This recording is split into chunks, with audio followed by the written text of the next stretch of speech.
પવિત્ર નદીઓ. અનેક પવિત્ર નદીઓ પોતાના પવિત્ર જળથી ભારત માતાનું શ્રેષ્ઠ સિંચન કરે છે. સંપૂર્ણ દેશમાં આ નદીઓને શ્રદ્ધા અને આદરથી યાદ કરવામાં આવે છે. તેમના પવિત્ર કિનારે વિભિન્ન ધાર્મિક અને સાંસ્કૃતિક આયોજનો કરવામાં આવે છે. પ્રત્યેક વ્યક્તિ તેના જળમાં એક ડૂબકી મારીને પોતાની જાતને ધન્ય માને છે. આ નદીઓ ભારતની છડતી અને પડતીની સાક્ષી છે. આપણી સાંસ્કૃતિક પરંપરા રૂપે આ નદીઓના કિનારે અસંખ્ય તીર્થો વિકસ્યા છે. તે આપણો જીવતો જાગતો ઇતિહાસ છે. અહીં આપણે મુખ્ય નદીઓના ચર્ચા કરીએ 7 નદી. એમાંથી પ્રથમ ગંગા નદી.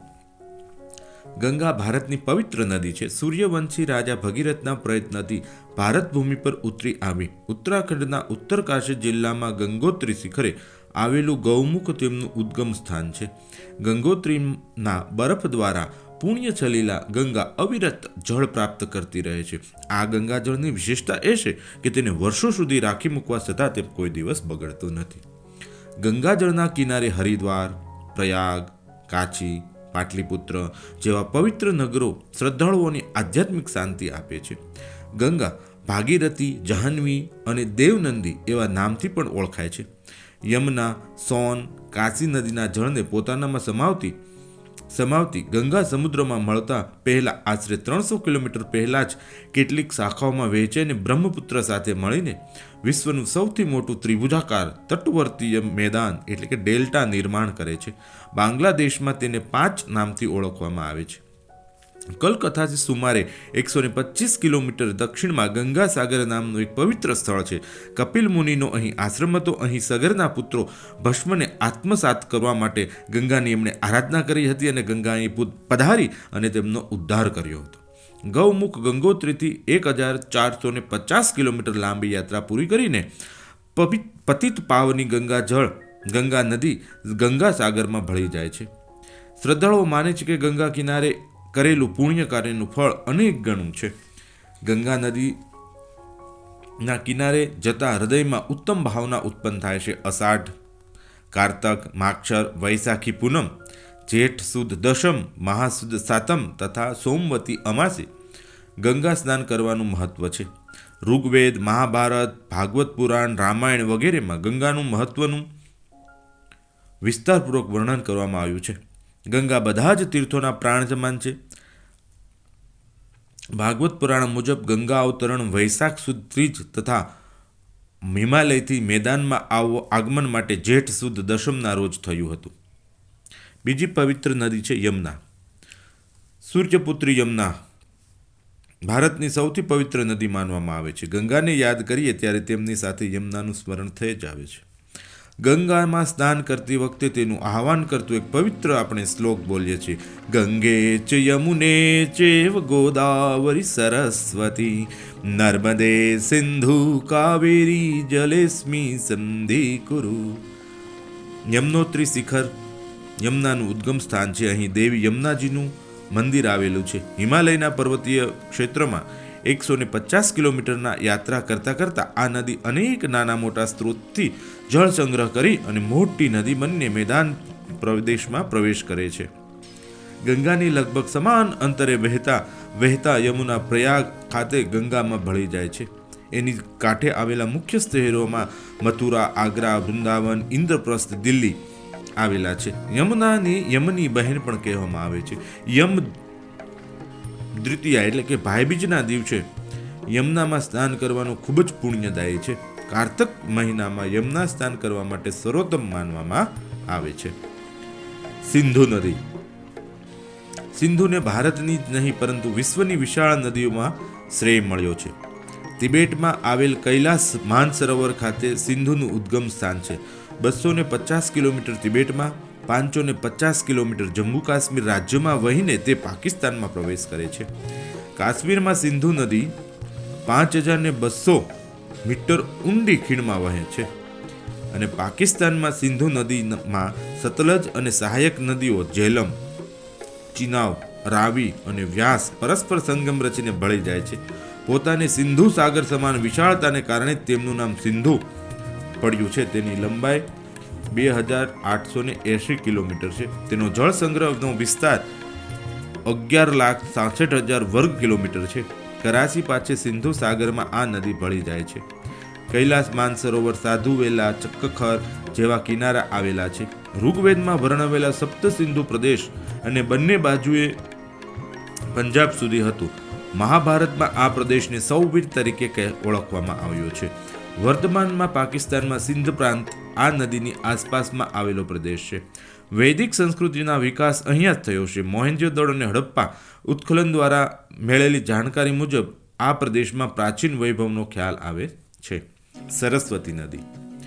વેદોમાં ઉલ્લેખ આ નદી હિમાલયથી નીકળીને વર્તમાન હરિયાણા, રાજસ્થાન, ગુજરાતના પ્રદેશોને સિંચતી સિંધુ સાગરને મળતી હતી. કાળક્રમે ભૂગર્ભ હલનચલનને કારણે અંબાલાની આસપાસના વિસ્તારમાં ઊંચો થઈ ગયો, જેના કારણે આ નદીનું પાણી અન્ય નદીઓમાં ભળી ગયું અને આ નદી લુપ્ત થઈ ગઈ. એક અન્ય શોધ મુજબ આ નળીનું જળ સોચાઈને જમીનની નીચે ઉતરી ગયું છે. આજે પણ હરિયાણા અને રાજસ્થાનના પ્રદેશોમાં તે પૃથ્વીના પેટાળમાં વહી રહી છે.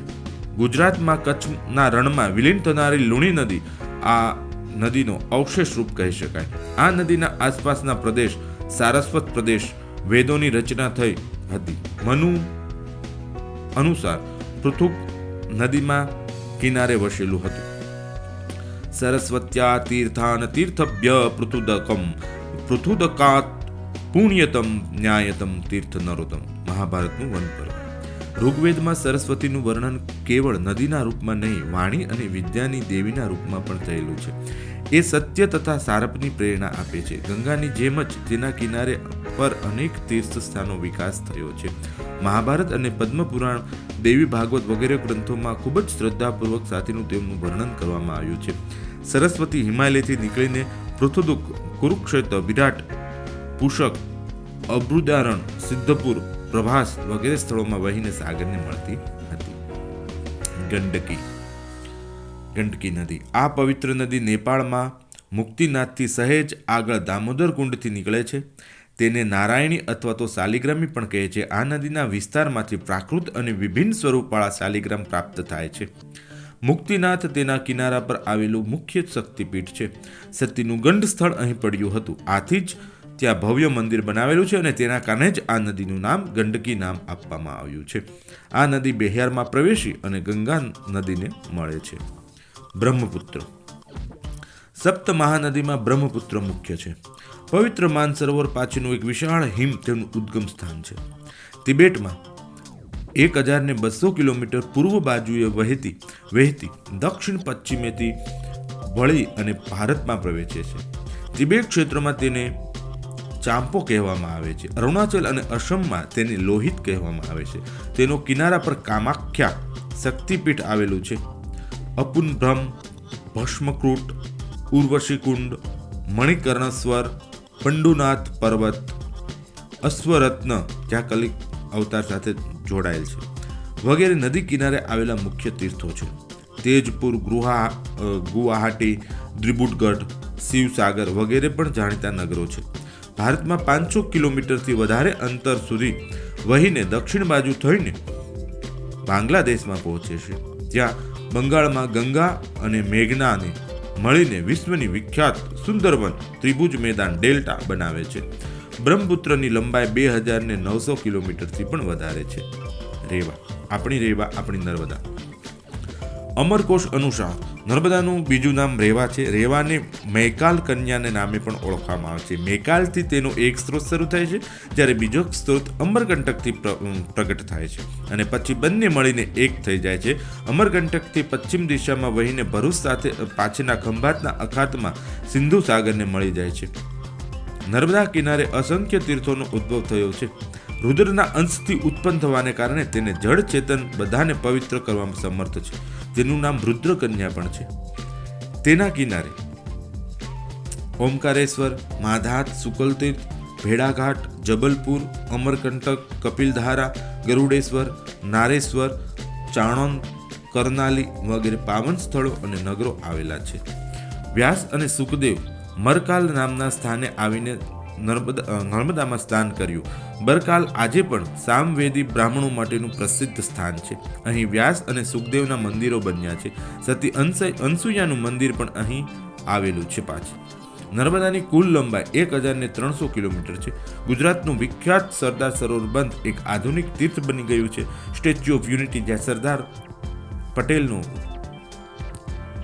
એકતા સ્ટેચ્યુ બનાવેલું છે, સ્ટેચ્યુ ઓફ યુનિટી, તે અહીં સરદાર સરોવર પર આવેલું છે. ગોદાવરી 1450 કિલોમીટર લાંબી ગોદાવરી દક્ષિણ ભારતની ગંગા કહેવામાં આવે છે. મહારાષ્ટ્ર રાજ્યના નાસિક જિલ્લાના ત્રંબેક નામનું ગામ છે. અહીં બ્રહ્મગીરીમાંથી નીકળીને ગોદાવરી પૂર્વ બાજુએ વહીને ગંગા સાગરમાં મળે છે.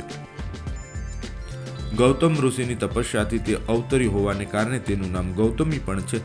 ત્રંબકેશ્વર જ્યોતિર્લિંગ, નાસિક, પંચવટી, પૈઠણ, રાજમહેન્દ્ર, ભદ્રાચલ, નાંદેડ, ગુરુ ગોવિંદસિંહ સમાધિ, કોટાપલ્લી વગેરે પાવન ક્ષેત્રો તેના કિનારા પર છે. મરાઠીઓના પ્રભુત્વ વખતે અનેક મંદિરોનું નિર્માણ અને જીર્ણોદ્ધાર કરવામાં આવ્યો. વર્ધા, પ્રાણહિતા, ઇન્દ્રાવતી, સાબરી, પ્રવરા, વૈદગંગા વગેરે તેની સહાયક નદીઓ છે. કૃષ્ણા ભારતની મુખ્ય નદી છે. આ નદી સહ્યાદ્રી પર્વતમાળાના મહાબળેશ્વરની ઉત્તરે આવેલા કરાડથી નીકળીને વારણા, કાયલા, પંચગંગા, ભટ્ટપ્રભા, મલ્લપ્રભા વગેરે નાની નાની નદીઓને પોતાનામાં ભેળવીને તે પશ્ચિમ પૂર્વ બાજુએ આગળ વધીને કર્ણાટકમાં પ્રવેશ કરે છે. કૃષ્ણાની મુખ્ય બે સહાયક નદીઓ ભીમા અને તુંગભંગા છે.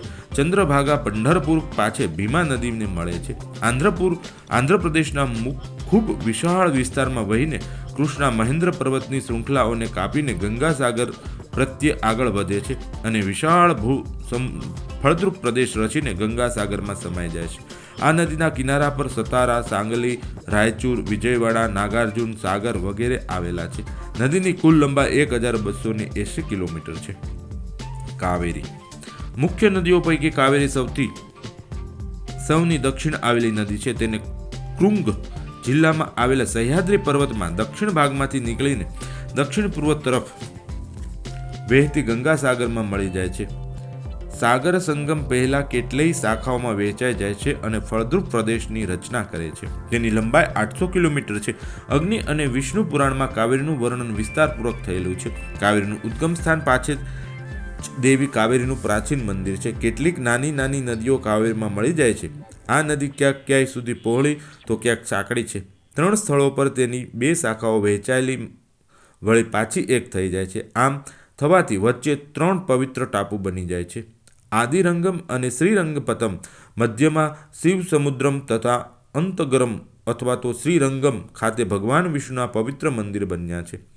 સિદમ્બરમ નામનું પવિત્ર શૈવ તીર્થ તથા પ્રાચીન જંબુકેશ્વર મંદિર શ્રીરંગમ પાસે આવેલું છે. તજાવુર, કુંભકોણમ તથા ત્રિશિરાપલ્લી આ પવિત્ર નદીની નજીક આવેલા તીર્થો છે. પ્રસિદ્ધ કંબ રામાયણના રચિત કવિ કંબનું ક્ષેત્ર કાવેરી તટ જ છે. મહાનદી ઉત્કલ ઓડિશા રાજ્યની પ્રમુખ નદી છે. છત્તીસગઢ રાયપુર જિલ્લાના દક્ષિણ પૂર્વમાં સહ્યાદ્રી પર્વતમાળામાંથી નીકળીને ઓડિશામાં કંટક પાસે સાગરમાં મળે છે. તેનું કુલ વહેણ 860 કિલોમીટર છે. પ્રવાહનું અડધું અંતર લંબાઈ છત્તીસગઢના રાયપુર, બસ્તર, સિલાસપુર અને રાયગઢ જિલ્લાના પૂર્વ થાય છે. શિવનાથ, જોગ અને હસંગો તેની સહાયક નદીઓ છે. મહાનદીનું જળ સિંચાઈ, વીજળી પેદા કરવા માટે ઉપયોગમાં લેવામાં આવે છે. વિખ્યાત હીરાકુંડ મહાનદી પર બન્યો છે. આ પ્રમુખ નદીઓ સિવાય અન્ય નાની નદીઓની પણ ખૂબ શ્રદ્ધા ભક્તિથી યાદ કરવામાં આવે છે. તેમાં સ્નાન કરવાથી શાંતિ મળે છે અને માણસ દેવત્વ દિશામાં આગળ વધે છે. આવી નદીઓમાં તામ્રવર્ણી, અવતોદ, કૃતમાલા, વેણી, પયસિલ્લી, તુંગભદ્રા, સોન, સરયુ, કોશી, મહેન્દ્રત્યા, વિત્રવતી, ક્ષિપ્રા, ભીમા, તાપ્તી, ચંબલ, ગોમતી, ચમ્રવતી વગેરેનો સમાવેશ થાય છે.